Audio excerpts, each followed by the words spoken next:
মনে রাখবেন, রমজানকে যে কদর করে না, রমজানেও যে গুনাহ করে, রমজানেও যে জাহান্নাম থেকে বাঁচার চেষ্টা করে না, রমজানেও যে জান্নাতের আমল করার চেষ্টা করে না,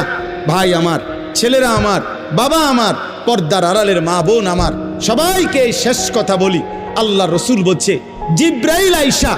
রমজানের শেষ দিন নবীজিকে আইসা বলে গেছে, ইয়া রসুল আল্লাহ, এত বড় রমজান পেল,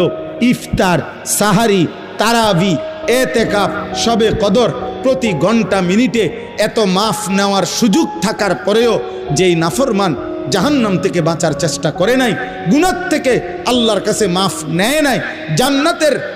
জরুর আশা পূর্ণ করতে পারে নাই, আমল করতে পারে নাই, খোদার কসম নবীজি বলছে, জিব্রাইল আইসা বলছে, ইয়া রাসূলুল্লাহ, এমন নাফরমানের উপরে আল্লাহর লানত, আল্লাহর লানত, লানত, লানত। নবী বলছে আমিন, আমিন। মানে নবী বলছে, হ জিব্রাইল, আমিও বললাম আল্লাহ এমন লানত আপনি কবুল করেন এই নাফরমান উম্মতের উপরে, আমি নবীরও লানত।